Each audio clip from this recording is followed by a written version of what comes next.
y más para tener la oportunidad de estar en el púlpito, de tener la oportunidad de predicar la palabra de Dios aquí con nuestra iglesia. Estaba pensando entre este tiempo por fuera en pues, varias cosas en el ministerio sobre nuestra iglesia, otras cosas de áreas en nuestra iglesia que, como hemos platicado como pastores, que necesitamos continuar a afirmar entre la iglesia, y una de las áreas importantes es el área de el evangelismo entre nuestros lugares de conexión, donde estamos viviendo, donde estamos trabajando, en todo lugar. Escuché, fue en una, yo creo que una denominación, una asociación de iglesias, que unos pastores estaban preguntando una hoja de cuáles son las cosas más difíciles entre la congregación, y estaban haciendo una comparación.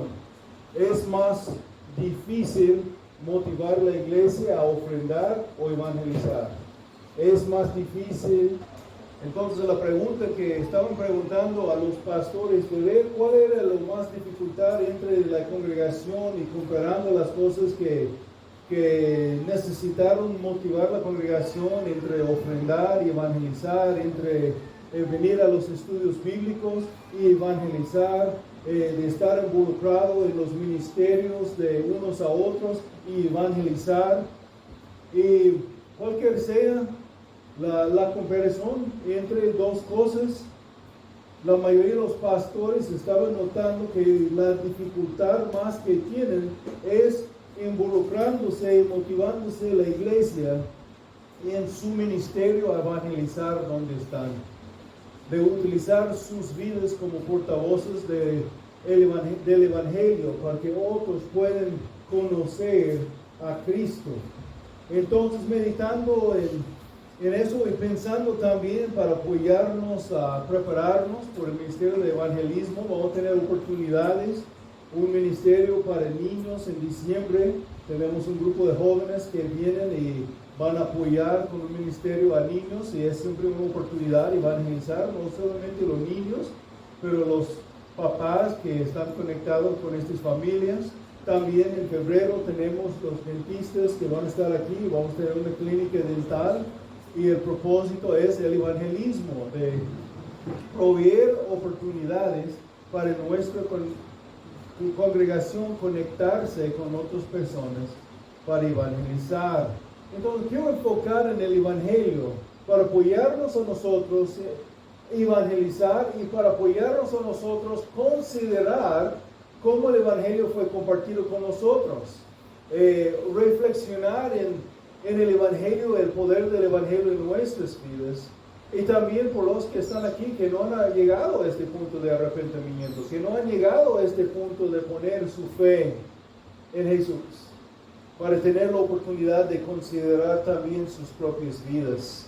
Entonces vamos a estar ahora en Marcos, vamos a estar en Marcos 1, 14 al 20, y viendo cómo era el mensaje preparado. Voy a dividirlo entre dos domingos para que podamos dedicar el tiempo suficiente para tratar con el pasaje, y también ser algo que podemos estar captando y recibiendo y meditando. Entonces, otra vez aquí en Marcos 1, empezando en el versículo 14, después que Juan había sido encarcelado, Jesús vino a Galilea predicando el evangelio de Dios. El tiempo se ha cumplido, decía, el reino de Dios se ha acercado, arrepiéntanse y creen en el evangelio.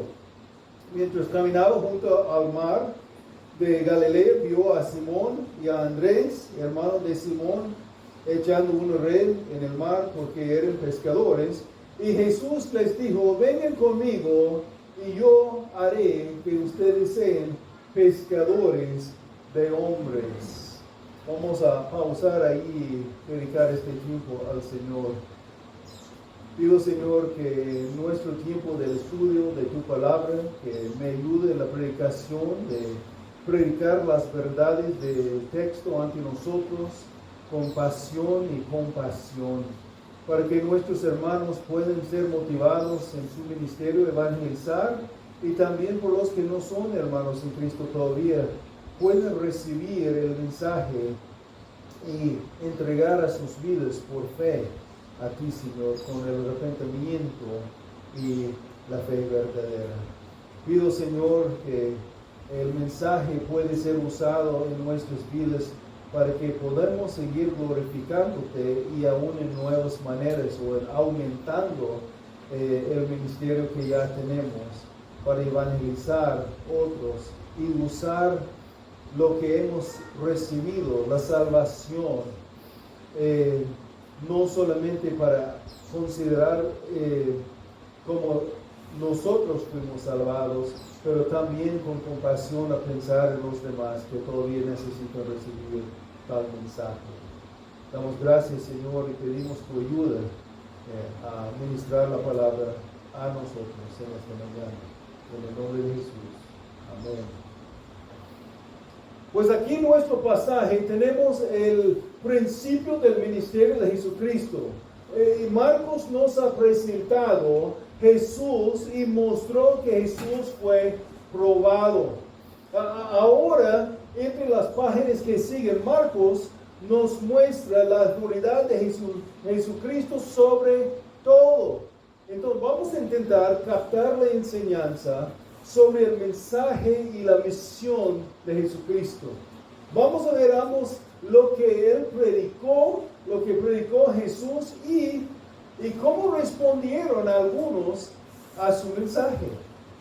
Quiero recordarnos el contenido del mensaje y motivarnos a nosotros mismos a responder como debemos responder nosotros. Quiero también exhortarnos a seguir los pies del Señor y adoptar su carácter en nuestras vidas y nuestros ministerios. Lo que también fue evidente, no solamente en la vida de Jesús, pero los que estaban siguiendo a Jesús en la primera parte de su ministerio. Entonces, escogí 4 porciones de esta narrativa para nuestro enfoque entre el estudio hoy y la próxima semana. Primeramente vamos a, lo que quiero notar con ustedes es como Marcos ha mencionado el sufrimiento del siervo de Dios. Cuando estamos buscando servir al Señor, como el Señor ante nosotros sufrió, podemos esperar que también hay sufrimientos en nuestras vidas. El bosquejo va a ser muy sencillo, entonces para notar algo, para ver el flujo de dónde vamos, puede recordar este primer punto nada más con esta palabra, sufrimiento. El sufrimiento. El sufrimiento es el costo del ministerio proclamador. El costo del ministerio proclamador involucra sufrimiento, proclamar el Evangelio. Después que Juan había sido encarcelado, Jesús vino a Galilea predicando el Evangelio de Dios, versículo 14.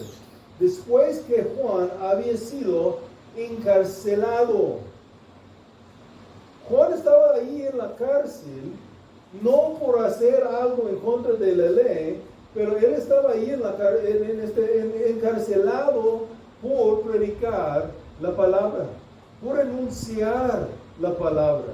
Entonces el sufrimiento, hay un costo asociado con el ministerio del proclamador. Juan el Bautista tenía un ministerio como proclamador, proclamó la palabra del Señor, predicó como profeta de Dios el mensaje de arrepentimiento y fe. Nuestro pasaje nada más dice que después que Juan había sido encarcelado, como siempre, Juan Marcos, como el autor del Evangelio según Marcos, no nos da mucho detalle. Él está dando nada más los hechos más principales y es un movimiento más rápido sobre la vida y ministerio de Jesús. Pero si vamos a Mateo 14, podemos ver la razón para el encarcelamiento de Juan el Bautista. ¿Qué fue su ministerio como proclamador de la palabra, llamando a la gente al arrepentimiento que causó el sufrir? Mateo 14, empezando el versículo 3, porque antes Herodes había prendido a Juan y lo había atado y puesto en la cárcel por causa de Herodías, mujer de su hermano Felipe, porque Juan le decía: no te es lícito tenerla. Y aunque Herodes quería matarlo, tenía temor al pueblo, porque consideraban a Juan como un profeta. Pero cuando llegó el cumpleaños de Herodes, la hija de Herodías danzó ante ellos y agradó a Herodes, por lo cual le prometió con juramento darle lo que ella pidiera. Ella, instigada por su madre, dijo: dame aquí en una bandeja la cabeza de Juan el Bautista. Y aunque el rey se entristeció a causa de sus juramentos y de sus invitados, ordenó que se la dieran y mandó decapitar a Juan en la cárcel. Trajeron su cabeza en una bandeja y se la dieron a la muchacha, y ella se la llevó a su madre. Los discípulos de Juan llegaron y recogieron el cuerpo y lo sepultaron, y fueron y se lo comunicaron a Jesús. Entonces, como muchos portavoces o proclamadores de la verdad, Juan el Bautista sufrió en la vida, aún sufrió hasta el punto en donde fue matado. Hay un costo asociado con la proclamación de la verdad. Hay un costo asociado cuando alguien confronta el pecado de otro con la verdad. A veces ellos no van a responder bien. Juan el Bautista fue encarcelado y por fin perdió su cabeza por proclamar la verdad. No solamente él, pero muchos siervos entre el tiempo de la iglesia primitiva, tal como entre la historia de la iglesia en el mundo hasta hoy en día, han sido encarcelados, algunos aún matados por proclamar el Evangelio. Hay lugares donde sufren mucho más para proclamar el Evangelio.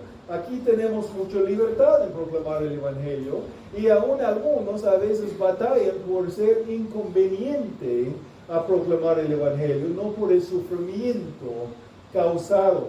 Podemos leer en el libro de Hechos como el apóstol Pedro fue encarcelado, también Pablo y Silas encarcelados. En otra ocasión, Pedro y Juan fueron encarcelados y azotados.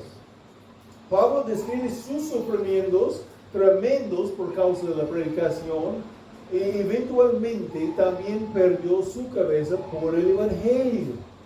Esteban predicó la verdad y apedreaban la gente, quitando su vida como manera de responder al mensaje. Segundo a Timoteo 3:12 nos dice: y en verdad todos los que quieren vivir piadosamente en Cristo Jesús serán perseguidos.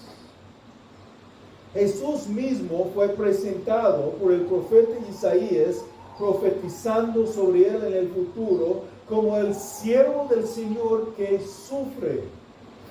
Y en el cumplimiento de las profecías, sabemos que él sufrió la crucifixión en la cruz del Calvario.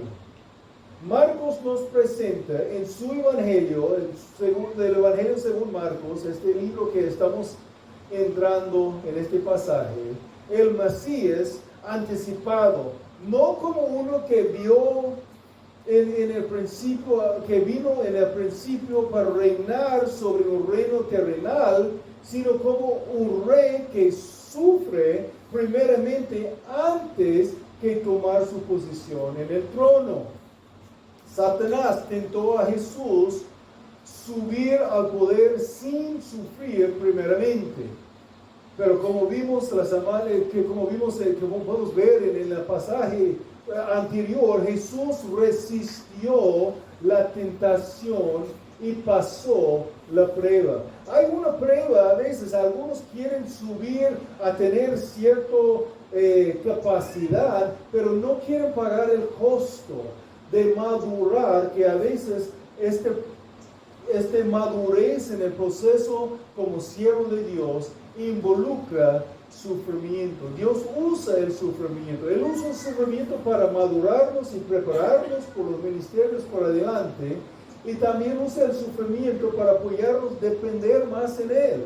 Usa también el sufrimiento como testimonio de la gracia de Dios suficiente en nuestras vidas a los que son testigos a nuestras vidas. Entonces, intentando evitar el sufrimiento en lugar de aceptar el costo del proclamador, es algo que tenemos que considerar como algo que puede causar daño al propósito de Dios. Si Él nos llama a hacer algo y hay un costo asociado, debemos estar listos a pagar el costo. Perseveró en el camino Jesús designado para Él entre los planes soberanos de su Padre. Y nosotros podemos también esperar el sufrimiento. Y a lo mejor no vamos a perder nuestras cabezas, pero al proclamar la verdad necesitamos conocer que hay un costo.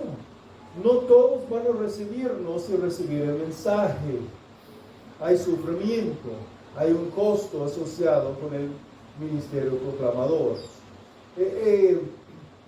La pregunta para nosotros es si estamos dispuestos. ¿Estás dispuesto a sufrir por causa del Evangelio?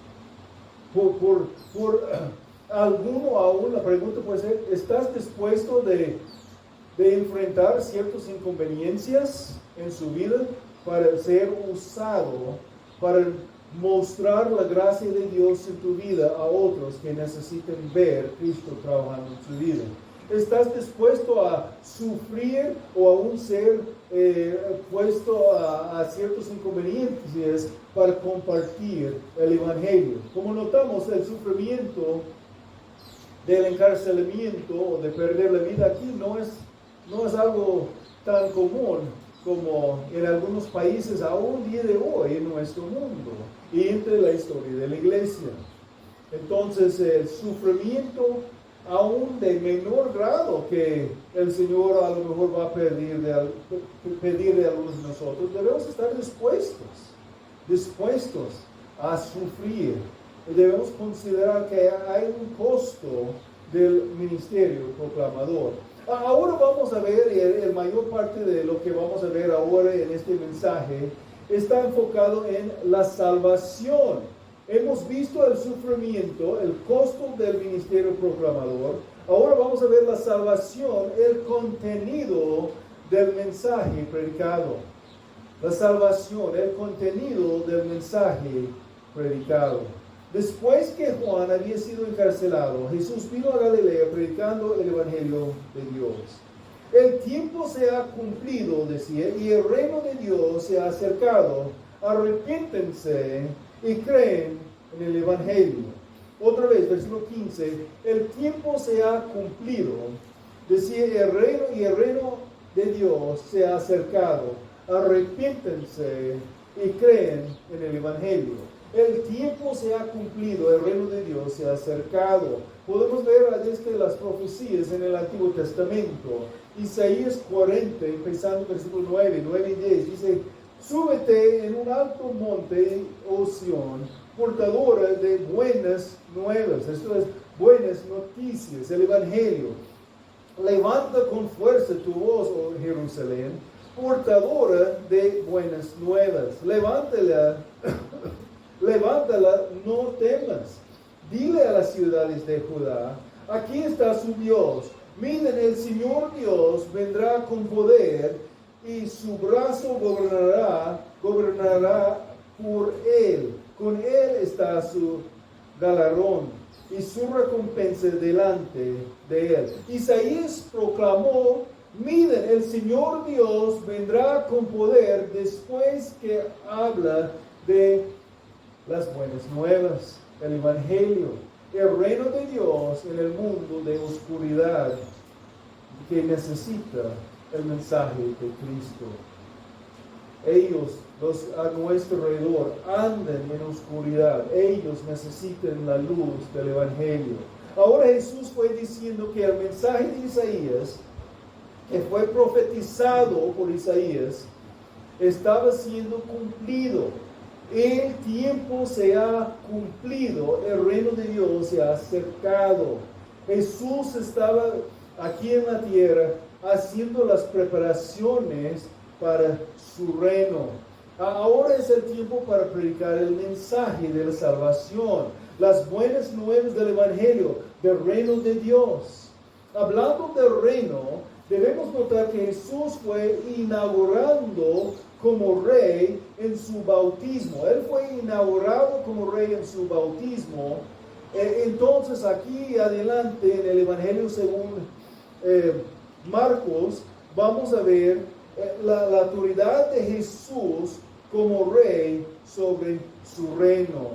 Ese es el mensaje que Marcos está empezando de enseñar.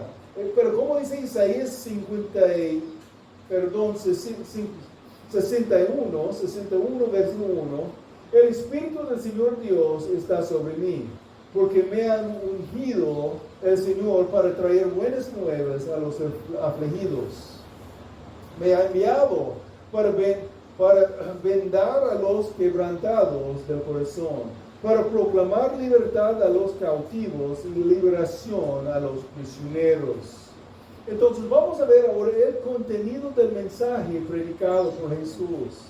El mensaje sobre la salvación. Estamos viendo el contenido del mensaje predicado. El tiempo se ha cumplido, dice. Y el reino de Dios se ha acercado. Arrepiéntense y creen en el Evangelio.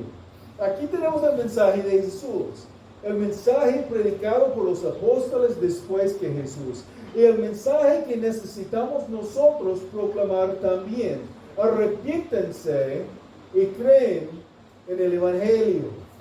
A veces pensamos en el mensaje del Evangelio solamente como una invitación a seguir a Cristo. Y sí, hay una invitación. Estamos invitando a otros a arrepentir de sus pecados y seguir al Señor por fe. Pero es más que solamente una invitación, también hay un imperativo asociado con el Evangelio. Es un mandato. Arrepiéntense y creen el Evangelio. Jesús está diciendo, debemos responder a su mensaje. Primeramente entendemos la palabra arrepiéntense. El mandato de arrepentirnos es lo más esencial del mensaje de Jesús. Y es igualmente esencial y casi sinónimo con el mandato de creer. Es incluido las dos cosas. Debemos arrepentirnos del pecado y creer, y ambas cosas están juntos. Entonces, igualmente esencial, casi sinónimo con arrepentirse, es lo que tenemos en Juan 3:7, cuando dice, tienen que nacer de nuevo. Sabemos en el orden de las cosas que es el Señor, el Espíritu de Dios, usando el mensaje del Señor para darnos la capacidad de arrepentirse, para darnos la fe, y eso es por el nuevo nacimiento, que Él hace un cambio en nuestras vidas, para hacernos nacidos de nuevo, o nacidos espiritualmente, abriendo nuestros ojos para ver a Jesús como es verdaderamente revelado en su palabra. Pero quiero demostrar que el arrepentimiento en el mensaje de Jesús no se trata solo de un cambio de comportamiento, sino un cambio interno que da lugar a un nuevo comportamiento centrado en Dios y que exalta a Cristo. Entonces lo que quiero hacer es apoyarnos a aclarar el significado del arrepentimiento. No solamente en nuestro pasaje, encontramos este mandato a arrepentirse. Podemos ver en otros pasajes, voy a leer dos de Lucas, Lucas 5:32. No he venido a llamar a justos, sino a pecadores al arrepentimiento, dice Jesús. También Lucas 13:3-5. Les digo que no, al contrario, si ustedes no se arrepienten, todos parecerán igualmente. El primer mandato del ministerio público de Jesús fue arrepientan.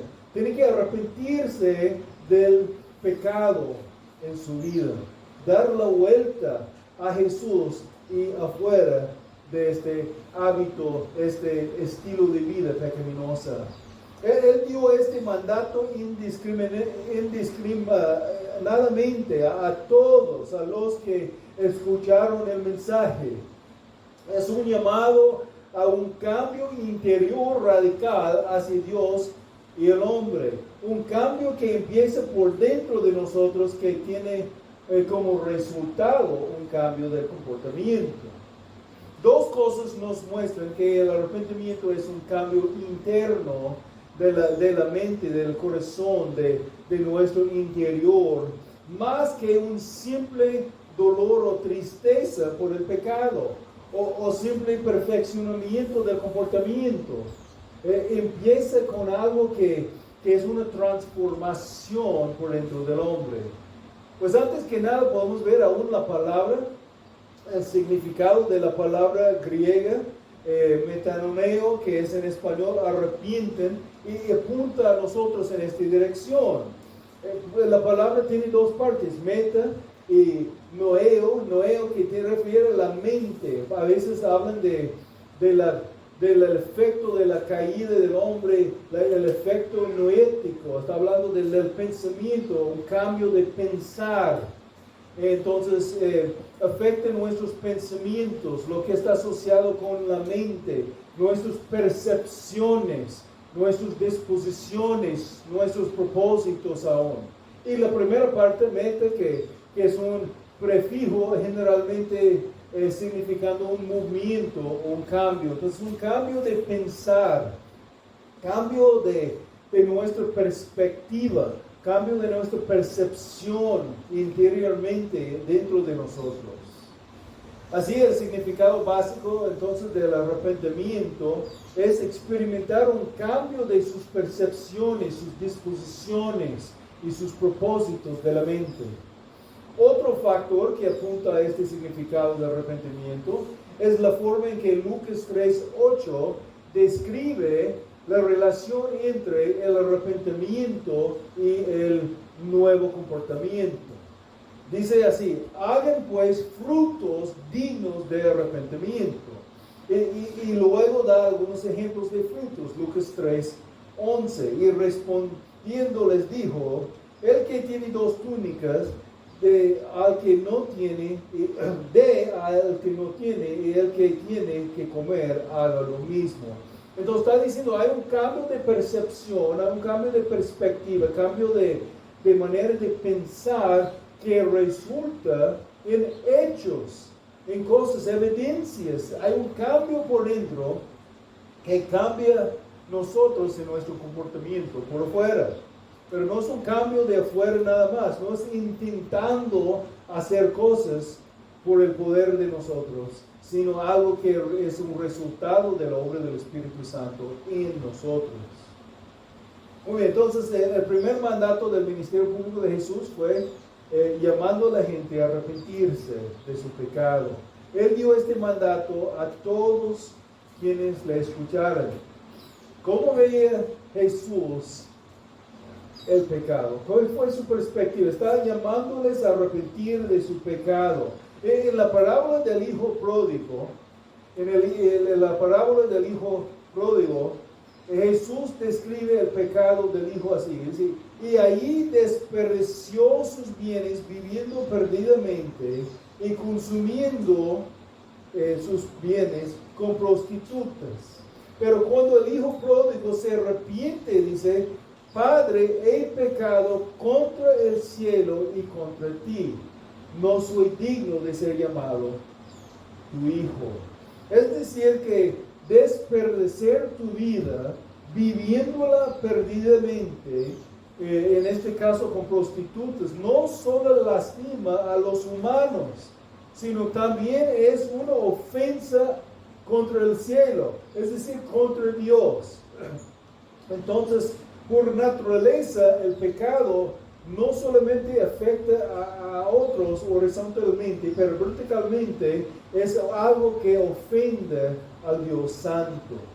Esta es la naturaleza esencial del pecado, es una agresión a Dios.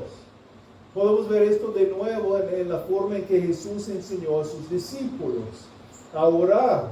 Les dijo que oren así: perdona nuestras ofensas, así como nosotros perdonamos a los que nos ofenden. Lucas 11:4. En otras palabras, los pecados que Dios perdona se comparan con los que estas personas cometen contra nosotros, y estos se llaman deudas. Tenemos una deuda por causa de nuestro pecado.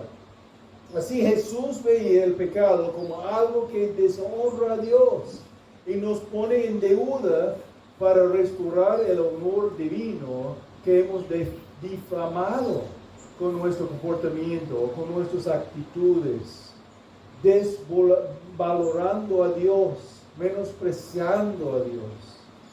Esta deuda es pagada por Él mismo, pagado por Jesús.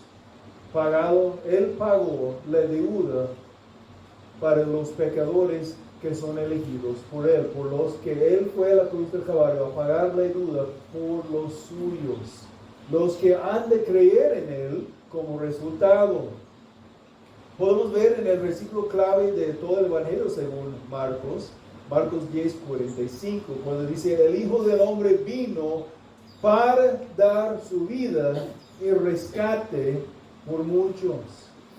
Pero para que podamos disfrutar de este regalo debemos arrepentirnos. Es parte del proceso de recibir la salvación, e incluye el pecador arrepintiendo de su pecado. Arrepentirse significa experimentar un cambio de mente que nos haga ver a Dios como verdadero, como hermoso y digno de toda nuestra alabanza y toda nuestra obediencia. En lugar de rebelar contra Dios, ahora queremos obedecer a Dios. Este cambio de mente incluye nuestros pensamientos sobre Jesús mismo. Sabemos esto porque Jesús dijo: si Dios fuese su Padre, me amarían, porque yo vengo de Dios. Ver a Dios con una nueva mentalidad incluye ver a Jesús con una nueva mentalidad, de pensar correctamente sobre Jesús. Jesús, el Hijo de Dios, es el segundo miembro de la Trinidad. Nadie está excluido del pedido que Jesús hace de arrepentirse. Él pide que todos arrepienten, no todos van a arrepentir, pero es un mandato. Él está diciendo: todos deben arrepentir de sus pecados. Él lo dijo bien claro cuando un grupo de gente vino a Él con la noticia de dos calamidades que está pasando, dos eventos tremendos que pasaron. Gente inocente había muerto en este masacre de Pilatos, y también en una caída de un torre, el torre de Siloé. Y la historia está recordada en Lucas 13:1-4. Y Jesús aprovechó la ocasión para advertir a los que vinieron a Él con la noticia. Y Él decía: les digo que ellos preguntaron, pasó a ellos porque son pecadores más que nosotros. Ese era el esencial de su pensamiento. Las cosas malas pasaron porque ellos son malos. Algo más ellos a lo mejor merecen. Pero Él les digo que no. Al contrario, si ustedes no se arrepienten, todos perecerán igualmente. Lucas 13, versículo 5. En otras palabras, no pienses que las calamidades significan que algunas personas son pecadores y necesitan arrepentirse y otros no. Todos necesitan arrepentirse. Todos necesitan el arrepentimiento. Al igual que todos necesitan nacer de nuevo, porque como dice Juan 3:6, lo que es nacido de carne, carne es. Entonces Jesús está predicando este evangelio. Todos deben arrepentirse porque todos son pecadores. Cuando Jesús dijo, no he venido a llamar a justos, sino a pecadores al arrepentimiento, Lucas 5:32, no quiso decir que algunas personas son tan buenos que no necesitan arrepentirse. No, él estaba diciendo que algunas personas piensan que son buenos y otros ya se han arrepentido y han aclarado las cosas con Dios. Algunos piensan que son mejores. Los fariseos en este caso pensaron, no, pues nosotros no necesitamos este mensaje, nosotros somos buenos, tenemos una vía a Dios, y él estaba enfatizando que no, que todos necesitan venir a Dios por arrepentirse. Lucas 18:9 confirme que ellos mismos, sabemos porque Lucas 18:9, sobre los que confiaron en sí mismos como justos. Algunos pensaron que confiando en sí mismos fueron justos y fue suficiente como una autojusticia, pero así no es. No hay una autojusticia ante Dios. Todos nosotros ser declarados justos por recibir la justicia de Cristo dado a nuestras vidas. Lucas 10:29, tenemos el deseo del joven rico a justificarse a sí mismo, mientras el cobrador de impuestos en Lucas 18:13 y adelante se golpea el pecho diciendo, Dios, ten misericordia de mí, soy pecador. Y entonces él se fue a su casa justificado por Dios. Tenemos que humillarnos, reconocer el pecado en nuestras vidas y arrepentirnos de nuestro pecado. Así nadie está excluido. Todos necesitan el arrepentimiento. Y la necesidad es urgente. Jesús dijo, les digo que, no, al contrario, si ustedes no se arrepienten, todos perecerán igualmente. Lucas 13:5. No hay ninguno aquí que puede decir, no, pues yo no necesito lo que están hablando. Yo estoy bien con Dios.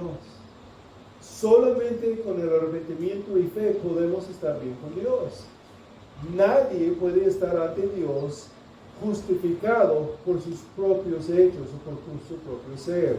Sin Jesús, todos perecerán igualmente. Perecerán. Habla del juicio final de Dios que caerá sobre aquellos que no se arrepienten. Entonces Jesús está advirtiendo todo sobre el juicio que vendrá y ofreciendo a librarlos del juicio a los que responden con arrepentimiento verdadero. Es por esto que su mandato hacia el arrepentimiento es parte del mensaje central que dice que el reino de Dios está cerca. El tiempo se ha cumplido, decía, el reino de Dios se ha acercado, arrepiéntense y creen en el Evangelio, Marcos 1:15. Nosotros cuando compartimos el Evangelio, debemos estar llamando a la gente a arrepentirse de su pecado. El Evangelio, las buenas nuevas, es la ley de Dios que ha llegado en Jesús para salvar a los pecadores antes de su segunda venida, en el día del juicio. De manera que el mandato de arrepentirnos se basa en la oferta de la gracia para perdonar, es la advertencia de que un día aquellos que rechazan la oferta perecerán en el juicio de Dios. El juicio de Dios que va a ser tremendo. Después de resucitar de entre los muertos, Jesús se aseguró de que sus apóstoles continuarán con su llamado al arrepentimiento en todo el mundo. El mismo mensaje, el evangelio que predicó Jesús es el mismo evangelio que predicó los apóstoles y los que vinieron después. Es el mensaje que debemos proclamar. Él dijo, Lucas 24, 46 y 47, así está escrito, y así fue necesario que el Cristo padeciese y resucitase de los muertos al tercer día, y que se predicase en el nombre del arrepentimiento y el perdón de los pecados en todas naciones, comenzando desde Jerusalén, alrededor de Judea y Samaria, hasta los últimos de la tierra. El mensaje del Evangelio debe ser predicado porque todos necesitan arrepentirse de sus pecados. Y de la manera que el mandato de Jesús de arrepentirnos llega a todas las naciones, llega a nosotros. Quien quiera que seamos, donde quiera que estemos, y nos demanda una respuesta. Este es el mandato de Jesús para todas las almas. Arrepienten de tus pecados, arrepentirse. Si tú estás aquí y no has arrepentido de tus pecados y muere ahora, vas a ir al infierno por el juicio de Dios. Ahora, la única manera de cambiar esta condición es por el arrepentimiento, por fe en Jesús. Arrepiéntanse y creen en el Evangelio. Entonces déjame preguntarte, ¿has arrepentido de tu pecado? ¿Has llegado al punto de reconocer que tú no eres hijo de Dios y necesitas arrepentirte de tu pecado y confiar en Cristo Jesús? Dar la vuelta a la vida del pecaminoso y seguir al Santo Jesús recibiendo el perdón de tus pecados. ¿Hay evidencias externas de una vida cambiada por dentro? Si hay arrepentimiento, es un cambio de mente, cambio de perspectiva, cambio de la percepción de Dios, que resulta en un cambio también externo. Empieza dentro del corazón, pero se extiende a nuestra manera de comportamiento. Bueno, hasta aquí hemos platicado sobre el lado del arrepentimiento. Ahora vamos a dedicar un tiempo para aclarar lo que es significar el creer en el Evangelio. Porque el mensaje es arrepiéntense y creen en el Evangelio. Entonces, creen en el Evangelio. El Evangelio, 1 Corintios 15, nos da un resumen breve de lo que es el Evangelio. Versículos 1 al 4. Ahora les hago saber, hermanos, el Evangelio que les prediqué, el cual también ustedes recibieron, en el cual también están firmes, por el cual también son salvos si retienen la palabra que les prediqué, a no ser que hayan creído en vano. Porque yo les entregué en primer lugar lo mismo que recibí, que Cristo murió por nuestros pecados, conforme a las Escrituras, que fue sepultado y que resucitó el tercer día, conforme a las Escrituras. Jesucristo, el perfecto Cordero de Dios, sin pecado, murió en la cruz del Calvario, llevando los pecados de todos los que han de creer en Él, pagando la pena de la muerte. Los que confían en Él pueden recibir el perdón de sus pecados y la vida eterna con Él. Todos nosotros merecemos la muerte y estar eternamente muertos, o sea, separados del amor y la misericordia de Cristo en el infierno. Recuerden, mis hermanos, para que hayamos sido creados, fuimos creados para la gloria de Dios. Como a veces declaramos con las palabras muy, muy claras, declarando el principio bíblico, conocido como la pregunta, la declaración de fe de Westminster, que pregunta en forma de preguntas y respuestas, ¿cuál es el fin principal del hombre? El fin principal del hombre es de glorificar a Dios y gozarnos de Él para siempre. Pero tenemos un gran problema entonces. Como dice Romanos 3:23, por cuanto todos pecaron y no alcanzan la gloria de Dios. Estamos destituidos de la gloria de Dios. Fuimos creados para glorificar a Dios y no podemos glorificar a Dios en la condición que estamos. después de la caída del hombre en pecado. Necesitamos una transformación. Dejados a nosotros mismos, estamos destituidos de la gloria de Dios. No somos capaces al alcanzar la meta para que hayamos sido diseñados por Dios. Y más, Romanos 6:23 nos dice, porque la paga del pecado es muerte, es la separación de la misericordia de Dios. La muerte aquí es la muerte espiritual, eterna. Es serio nuestro problema, porque no es un problema pero no es un problema sin esperanza. Es un problema grave, pero es un problema con esperanza para nosotros de solucionar, porque Cristo es la solución. Escuche el resto del versículo. Romanos 6:23, porque la paga del pecado es muerte, pero la dádiva, el regalo de Dios, es vida eterna en Cristo Jesús, Señor nuestro. Ahí está la esperanza. Jesucristo es nuestra esperanza. Y entre capítulo 3 y capítulo 6, donde leímos, podemos ir a Romanos 5. Romanos 5 al 8 dice, y la esperanza no desilusiona, porque el amor de Dios ha sido derramado en nuestros corazones por medio del Espíritu Santo que nos fue dado. Porque mientras aún éramos débiles, a su tiempo Cristo murió por los impíos. Porque difícilmente habrá alguien que muere por un justo, aunque tal vez alguno se atreve a morir por el bueno. Pero Dios demuestra su amor para con nosotros, aún siendo pecadores, Cristo murió por nosotros. Entonces, mucho más, habiendo sido ahora justificados por su sangre, seremos salvos de la ira de Dios por medio de Él.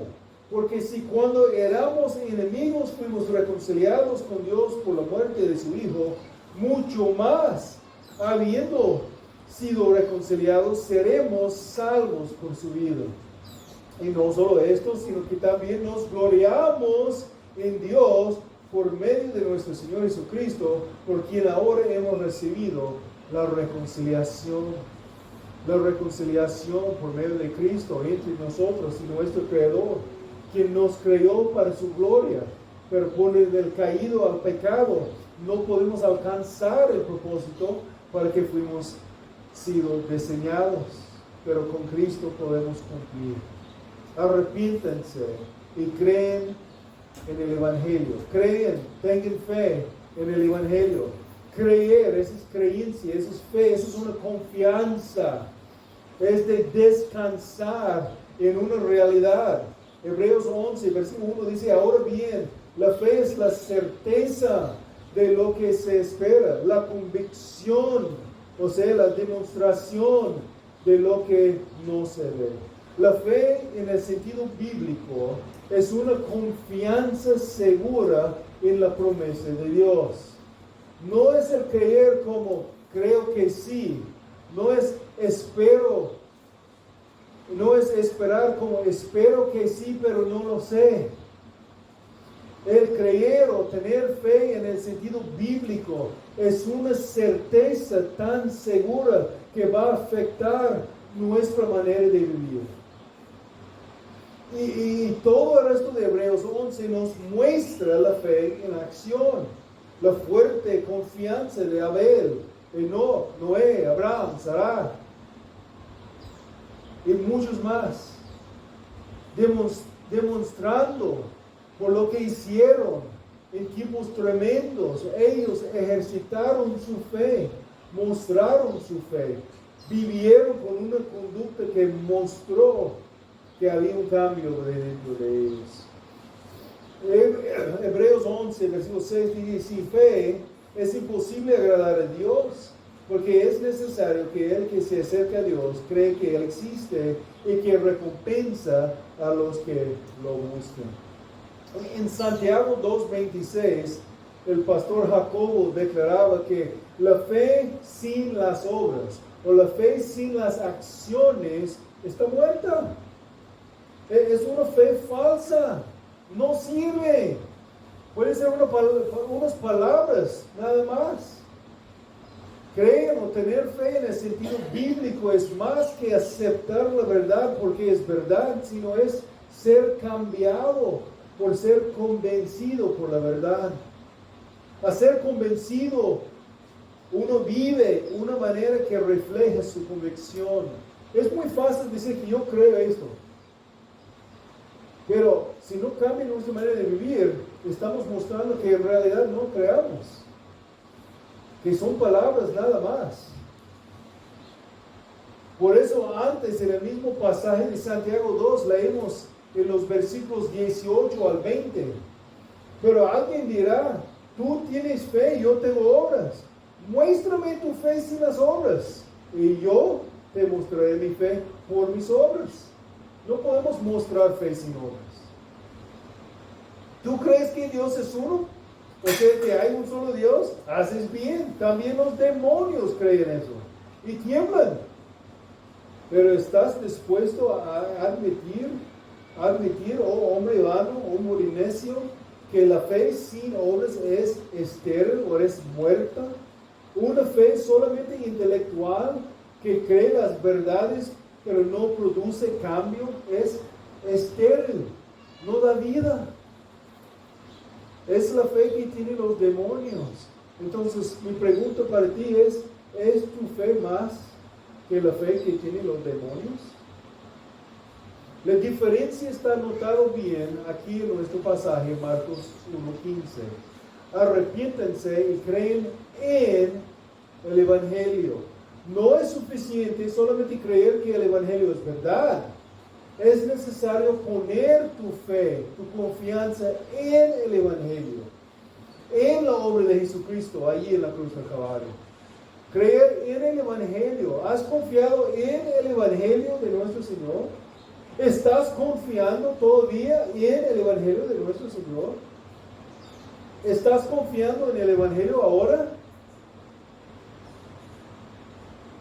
Yo recuerdo cuando estamos construyendo el cuarto ahí en el techo de la casa y muchos hermanos varones estaban ahí apoyando levantar el concreto por arriba. Subimos y bajamos muchas cosas ahí en esta escalera. Y cada vez que subimos estamos mostrando nuestra confianza en la fuerza de la escalera para sostener nuestro peso y más el peso de las cosas que estábamos subiendo y bajando. Alguien puede quedar ahí abajo hablando con muchas palabras sobre toda la confianza que tiene en la escalera. Él puede notar que se hecha de buen material, que parece fuerte, pero son puras palabras de un argumento intelectual hasta que empieza a subir la escalera y mostrar su fe con evidencia.